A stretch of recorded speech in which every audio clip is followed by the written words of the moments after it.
Now, the Treasury is to make available another £220 million to Scotland to help tackle COVID-19. The Scottish Government has made repeated calls for more money from the Treasury as Omicron numbers rise. We did ask to speak to a Treasury Minister or a Minister from the Scotland office this morning, but we're told that no one was available to speak to us. Murdo Fraser is the COVID recovery spokesperson for the Scottish Conservatives. He is with us. Good morning to you. Is this £220 million, it's not actually additional money, it's just an advance, really, isn't it? No, it's not an advance, and it's really disappointing that rather than welcome this essential money that's coming from the UK government, we just hear from the SNPs just an attempt to stir up more grievance. This is real additional money. It's money not previously been identified or accounted for, and it's money that will be available to the Scottish Government to assist the many businesses and individuals who we've heard on your programme over the past week who are really suffering now because of the impact that guidance issued by the Scottish Government has had, and they are desperate to get additional support between now and the holiday period. And sure, that extra £220 million could go towards that. But just to be clear, a Scottish Office statement last night said if the amount of funding provided up front to each devolved administration is more than the Barnett consequentials confirmed at supplementary estimates, then the difference will be repaid over 2022 to 23 or over the spending review period if necessary. If the Barnett consequentials are higher than the amount provided up front, the devolved administrations will keep the extra funding. So this is an advance on Barnett consequentials. It's dull, but that's what it is.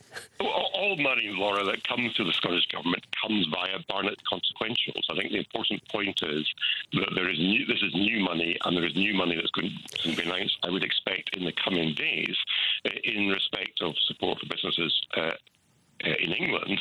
So you expect there to be moves made to support businesses in England, and therefore that will be covered, that will lead to more Barnett consequentials for Scotland. Is that what you're saying? Well, Laura, as I'm sure you're aware, all money like this that comes to Scotland comes in the form of Barnett consequentials. So if this is Barnettised money, it will be coming consequent to announcements that will be made to support businesses down south. Now, but this money then comes from a future Scottish Government budget that they will then have to find savings for to cover unless England makes the decision to put in place restrictions. Are you saying, should they have to wait for England to put in place restrictions to actually get the extra money? It is not correct to say, Laura, that there's money coming from a future Scottish Government budget. That's what the Scotland Office statement says. If there will be additional support announced for businesses in England, then there will be Barnett consequentials for Scotland. Now, what's important here is two things. First of all, that money is used by the Scottish Government as quickly as possible to get out the door to support Scottish businesses who are crying out for it. But the second point, and this is really important, is we heard just on Thursday from the Auditor General for Scotland, Stephen Boyle, who said that in the year to April, of the £8.6 billion that had been identified by the UK government supporting the Scottish Government and going out to businesses and others in need, of that £8.6 billion, there was some £580 million that, according to him, had not been passed on. Now, that's more than £500 million having been given by the UK government to the Scottish Government and not being passed on to businesses in need. And that's extraordinary because... Well, I think to be clear, not all of the £8.6 billion went to businesses. It was spent in other areas. But let's have a look then. We need to look at the money being made available from the UK government, Murdo Fraser. Should Scotland have to wait until England makes changes before they can put in restrictions?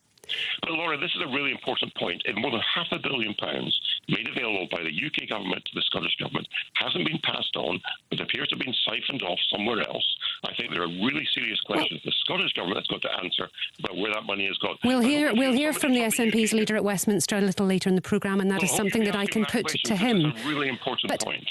Let's clear up, though, what you think that the First Minister should do. If she's having to wait until England puts in place more funding for COVID restrictions before she'll see what sort of Barnett consequentials she gets, should at least the Prime Minister and the Chancellor turn up to the meetings that are being held now about finances for COVID? The Prime Minister is the father of a 9-day-old baby. I don't think it's unreasonable to say to somebody whose wife has just had a baby that you could take a few hours off on a Sunday afternoon, and I'm sure he would be criticised. He managed to go and see the 1922 committee Instead, what we saw was the Cobra meeting yesterday being led by the Chancellor of the Duchy of Lancaster, a very senior member of the government, and well able to take decisions. And again, this is an attempt by the SNP government to find grievance. But what we should be seeing are governments across the United Kingdom working together, as they have done over the past 21 months. We had this situation with COVID, and in the main coming to the same decisions and reaching the same views, because all governments across the United Kingdom are in the main following the advice of the same set of advisors. Well, the devolved nations want to go further than the UK government is prepared to go at this stage, and possibly they would suggest that's because the Prime Minister is being held to ransom by his own backbenchers. Is that not the situation? Well, what we've seen throughout the last 21 months we've had this is, in the main, all parts of the United Kingdom taking more or less the same decisions. Occasionally the timing has varied. Occasionally some parts have gone faster than others, and other parts have been slower than others in taking decisions. But in the main, all parts of the United Kingdom have followed the same scientific advice and have moved together. Now, I heard the UK Health Secretary, Sajid Javid, being interviewed yesterday. He was very clear. The government is listening, the UK government is listening to all the scientific and medical advice. But it has to weigh up the scientific or medical advice around the impact of Omicron and the very serious impact that has, and weigh that up against all the other factors that it needs to consider, including the massive economic costs from further restrictions, the massive social cost from additional restrictions, the impact on people's lives, the costs in terms of mental health and isolation that will ensue. So these decisions have to be taken against all these different factors, and I'm sure we will see in the coming days governments both in Scotland and in other parts of the UK coming to a view as to what should happen next. If, as you believe, the four nations of the UK have been working so closely together, you might say we're all in it together, why then is there another picture of the Prime Minister on the front page of a newspaper this morning hosting a wine and cheese in Downing Street while the rest of us were under severe restrictions in May last year? Well, we need to get an explanation for that from 10 Downing Street, and I'm sure that will be forthcoming.